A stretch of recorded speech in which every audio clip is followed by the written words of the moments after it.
Hello everyone, welcome back to excel in education. Friends, आज की इस वीडियो में हम लोग बात करेंगे पीपल एंड एनवायरनमेंट के आपके पीवाईक्यूज़ को, जो अभी आपका एग्जाम हुआ था 22 फरवरी और 23 फरवरी 2023 को। तो उसी के ये क्वेश्चन पीपल एंड एनवायरनमेंट के हैं, ठीक है। और इसी के साथ साथ रिलेटेड क्वेश्चन भी हैं जो कि और इसके पहले भी पीवाईक्यूज़ में आपके आ चुके हैं, ठीक है।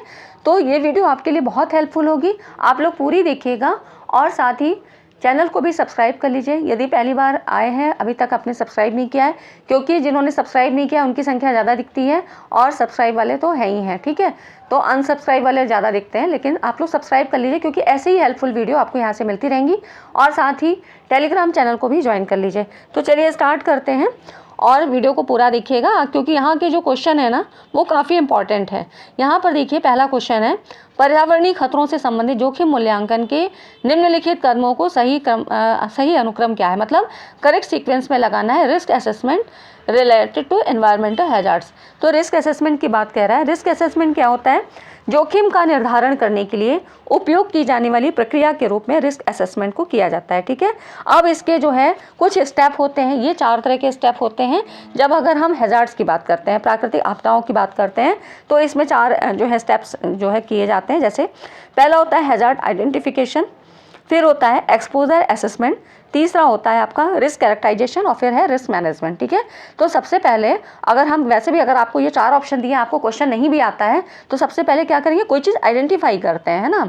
तो यहाँ पर पहला ऑप्शन आपका आइडेंटिफिकेशन हो जाता है, ठीक है। उसके बाद रिस्क कैरेक्टराइजेशन हो जाता है। तो अब ये देख लीजिए कौन सा ऑप्शन आपका आ रहा है। तो इसमें फिर रिस्क मैनेजमेंट सबसे लास्ट में होगा, तो ये ऑप्शन आपका ठीक होगा, ठीक है। बाकी इसमें क्योंकि ये तो है नहीं और इसमें भी नहीं है, तो ये आप इनको एलिमिनेट कर दीजिए। अब देखिए, आइडेंटिफिकेशन में क्या किया जाता है कि पहले उस जोन को, उस फील्ड मतलब एरिया को जो है हम आइडेंटिफाई करते हैं, कहाँ पर क्या हैजार्ड्स आया है, ठीक है, कौन सी आपदा कहाँ पर आई है। जैसे कि जब भूकंप आता है तो आप सबसे पहले देखते हैं ना किस एरिया में आया है, कहाँ का एरिया प्रभावित हुआ है। उसके बाद हम ये देखते हैं कि अब एक्सपोजर की बात आती है। एक्सपोजर असेसमेंट सेकेंड स्टेप होता है। तो यहाँ पर ये मेज़र किया जाता है कि मैग्नीट्यूड क्या है, फ्रिक्वेंसी क्या है और ड्यूरेशन क्या है, मतलब टाइम पीरियड क्या है एक्सपोज करने का, मतलब जो आपदा आई है वो कितनी तीव्रता से और कितने समय के लिए, कितने परिमाण के आधार पे, है ना। जैसे कि भूकंप तो हम बताते हैं इतनी तीव्रता का था, है ना।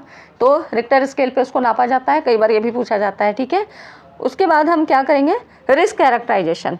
तो यहाँ पर ये देखा जाता है कि what is the extra risk of health problem in the expose population, कि मतलब जो भी पॉपुलेशन है वहाँ पर एक्स्ट्रा रिस्क फैक्टर क्या हो सकते हैं जो कि हेल्थ प्रॉब्लम क्रिएट करेंगे। नेक्स्ट है रिस्क मैनेजमेंट। अब आप क्या मैनेजमेंट करेंगे, मतलब वहाँ के लोगों को कैसे राहत पहुँचाएंगे, क्या क्या चीज़ें आपको करनी चाहिए, ये सारी चीज़ें आपके इस क्वेश्चन में आपको सीक्वेंस लगाना है, ठीक है। ये सारी चीज़ें होती हैं। अब देखिए यहाँ पर है जलवायु परिवर्तन संबंधी राष्ट्रीय कार्य योजना NAPCC के मिशनों में से एक राष्ट्रीय सौर मिशन को निम्न में से किस वर्ष प्रारंभ किया गया था। तो NAPCC national action plan on climate change, इसकी फुल फॉर्म एक तो याद रहनी चाहिए, आपको ये पता होना चाहिए, ठीक है। तो हम इसके बारे में पहले थोड़ा सा इस फिगर को देखते हैं। देखिए यहाँ पर राष्ट्रीय जलवायु परिवर्तन कार्य योजना 2008 में प्रारंभ हुई थी, ठीक है। इसको ये देखिए NAPCC की बात कह रहा है, और ये किसके द्वारा शुरू किया गया था, भारत सरकार के द्वारा 2008 में शुरू किया गया था। और इसी में राष्ट्रीय सौर मिशन यहाँ पर देख रहे हैं, इसका एक उद्देश्य, इसको 2010 में लागू किया गया था। NAPCC की full form national action plan on climate change हो गया, ठीक है। अब उसके बाद ये 8 उद्देश्य होते हैं, ये भी आपको पता होने चाहिए कि 8 उद्देश्यों को निर्धारित किया गया था, इससे भी क्वेश्चन आया था, ठीक है। तो ये आपको, बाकी सब तो नहीं, लेकिन सौर मिशन और हरित भारत मिशन, इस तरह के ये क्वेश्चन पूछे जाते हैं जो काफ़ी चर्चित हैं। तो आपने ये देख लिया लाइन डायग्राम। अब देखिए, अब आपको पता हो गया कि राष्ट्रीय सौर मिशन को 2010 में स्टार्ट किया गया था, ठीक है। तो ये हो गया। अब ये इसी तरह से आपको फिगर को याद रखना है। यहाँ देखिए तीसरा क्वेश्चन है, जलवायु परिवर्तन के संदर्भ में समुद्र स्तर के ऊपर उठने में अभी तक निम्नलिखित में से किसका योगदान अधिकतम रहा है। तो इसमें अगर हम इसकी बात करें तो यहाँ पर देखिए thermal expansion of oceanic water, जो महासागरीय जल का तापीय प्रसार मतलब जो सन की हीट रेज यहाँ पर पड़ती हैं, मतलब जो भी सूर्य की किरणें यहाँ आ रही हैं वो वाटर को वेपोराइज करेंगी और फिर क्या होगा, तापीय प्रसार होगा, थर्मल एक्सपेंशन होगा, ठीक है। तो ये चीज़ यहाँ पर ज़्यादा मायने रखता है। नेक्स्ट है आपका, नाइट्रोजन के विभिन्न ऑक्साइडों में से निम्न में से किन्हें वायु प्रदूषक माना जाता है। Considered as air pollutants and known as NOx लिखा है। तो अब इसमें आपका ये देखिए, इसमें दो होते हैं, NO और NO2, ठीक है। NO क्या है? नाइट्रिक ऑक्साइड है। NO2 क्या है? नाइट्रोजन डाइऑक्साइड है, ठीक है। तो इस तरह से A और B को हम कंसीडर करते हैं। और इसी से संबंधित आपका देखिए क्वेश्चन एक और पूछा गया था, ये इससे पहले पूछा गया था, 2021 का क्वेश्चन है, वायु प्रदूषक किनका सम्मिलन है? Air pollutant NOx is a combination of, तो आपको पता है ना कि नाइट्रोजन डाइऑक्साइड एंड नाइट्रिक, ठीक है। तो ये हो गया आपका, इसको बिल्कुल याद रखना है कि nitrogen dioxide and nitric oxide ये दोनों कॉम्बिनेशन होते हैं। नेक्स्ट है आपका अगला क्वेश्चन है, advantage of biodiesel over conventional petro diesel are, मतलब पारंपरिक पेट्रो डीजल की अपेक्षा जैव डीजल बायोडीजल के क्या क्या लाभ होते हैं? तो बायोडीजल की बात करें तो ये क्या होता है कि एक ये रिन्यूएबल है, बायोडिग्रेडेबल है, और एक ये कैसे बनता है? डोमेस्टिकली, मतलब बनता है वेजिटेबल ऑयल से, एनिमल फैट से, इन सब चीज़ों से। तो बायोडीजल जो है इसमें कम विषाक्तता पाई जाती है और इसका जो लोअर एग्जॉस्ट इमिशन रेट होता है, ठीक है। तो इसके बेनिफिट क्या हुए? कार्बन न्यूट्रल लिक्विड होता है, और इस तरह से इसमें जो क्वालिटीज़ पाई जाती हैं वो क्या क्या है, यहाँ क्वेश्चन के हिसाब से देखिए। इसका जो पहला ऑप्शन है, ए ऑप्शन यहाँ पर ये, ठीक है, biodiesel produces significantly lesser CO2 and SO2, बिल्कुल सही बात है, ठीक है। तो नॉन रिन्यूएबल नहीं, क्योंकि रिन्यूएबल है तो ये तो नहीं है। सी ऑप्शन सही है, it has higher octane number.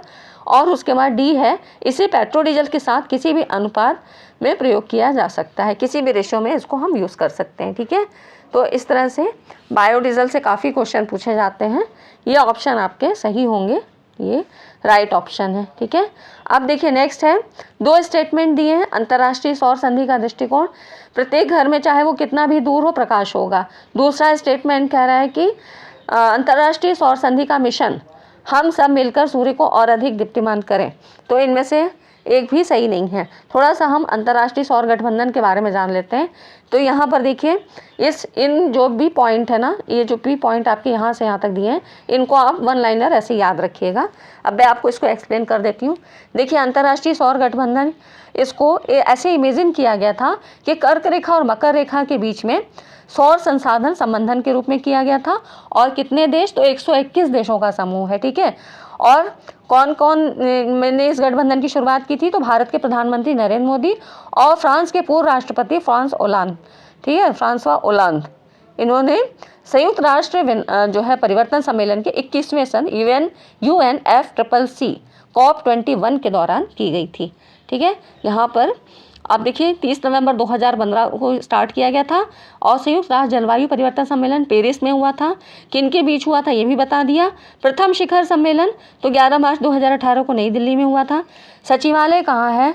तो यहाँ पर गुरुग्राम में है, ठीक है। और घोषणा पत्र में क्या कहा गया था? वर्ष 2030 तक 1000 बिलियन US$ जुटाने का लक्ष्य है और सदस्य देशों द्वारा वहनीय और कम लागत वाली सौर ऊर्जा उपलब्ध कराने के लिए। तो ये अंतर्राष्ट्रीय सौर गठबंधन की कुछ चीज़ें थी, ये कुछ इंपॉर्टेंट पॉइंट थे, इनको आपको याद रखना है, ठीक है।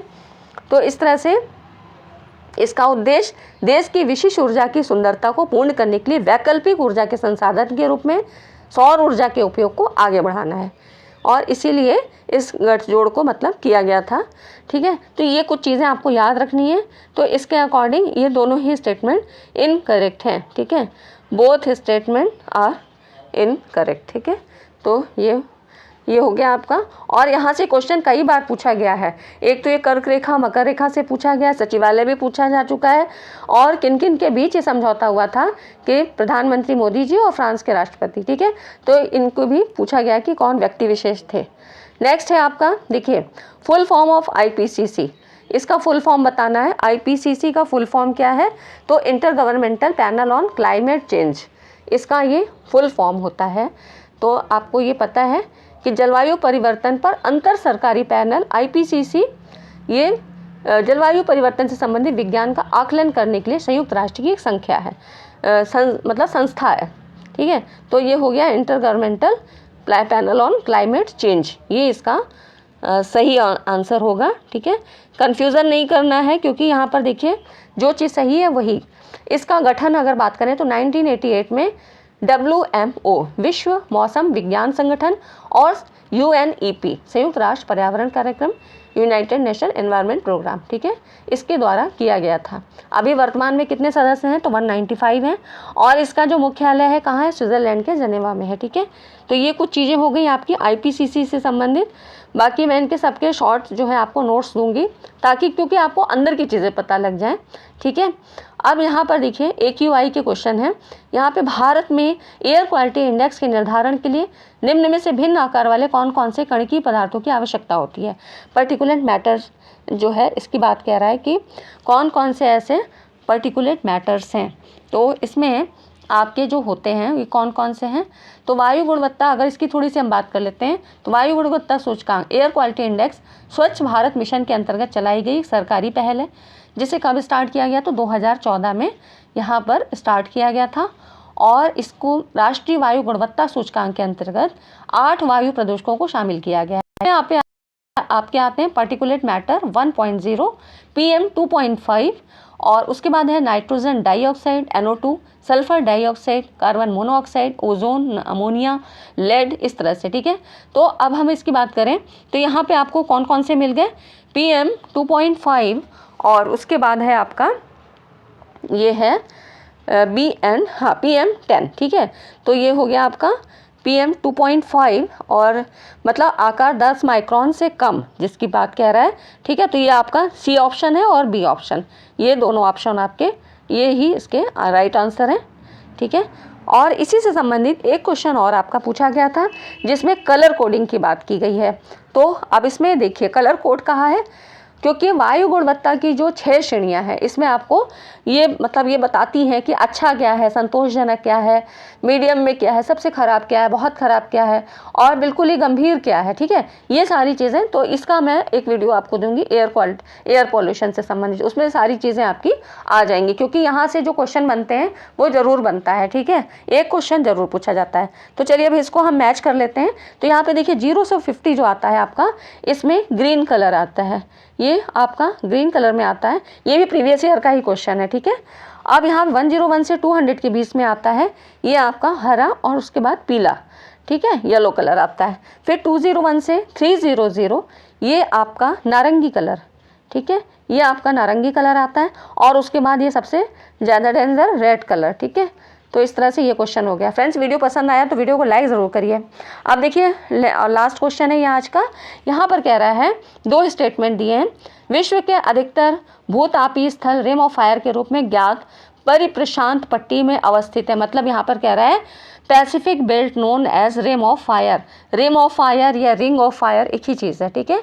तो रिंग ऑफ फायर या रिम, यहाँ पर ये क्या है, दुनिया में सबसे उत्कृष्ट ज्वालामुखी बेल्ट है रिम ऑफ फायर जिसको कहा गया है। इसमें लगभग कितने 450 एक्टिव वॉल्केनो हैं। तो पैसिफिक रिंग ऑफ फायर जो फायर को सरकम पैसिफिक बेल्ट के रूप में भी जाना जाता है, ठीक है। एक बेल्ट है मतलब जहाँ पर ये काफ़ी यहाँ पर भूकंपी जो है मतलब भूकंप की तीव्रता ज़्यादा होती है, यहाँ पर भूकंपी क्षेत्र इसको घोषित किया गया है।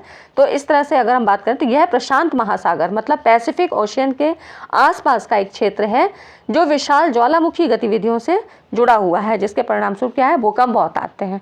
तो अब लेकिन अब यहाँ पर इस हिसाब से जो इसकी हमें जानकारी है, इसके हिसाब से जो फर्स्ट स्टेटमेंट है वो तो सही है, लेकिन सेकंड स्टेटमेंट में जहाँ की हिमालय भूतापीय क्षेत्र कह रहा है इसका जिक्र नहीं है, तो ये स्टेटमेंट रॉन्ग है और पहला ही स्टेटमेंट सही है। यहाँ पर पहला ये स्टेटमेंट सही है, ठीक है। तो ये हो जाएगा first is right and second is wrong. तो फर्स्ट तो करेक्ट है आपका और सेकेंड आपका इनकरेक्ट है, ठीक है। तो ये हो गया सी ऑप्शन, इसमें ये कह रहा है। तो ठीक है फ्रेंड्स, आज की वीडियो में इतना ही और मिलते हैं अगली वीडियो में। उम्मीद करती हूँ वीडियो आपको पसंद आई हो। वीडियो पसंद आई होगी तो लाइक एंड शेयर ज़रूर करिए। चलिए फ्रेंड, मिलते हैं अगली वीडियो में। Thanks for watching this video.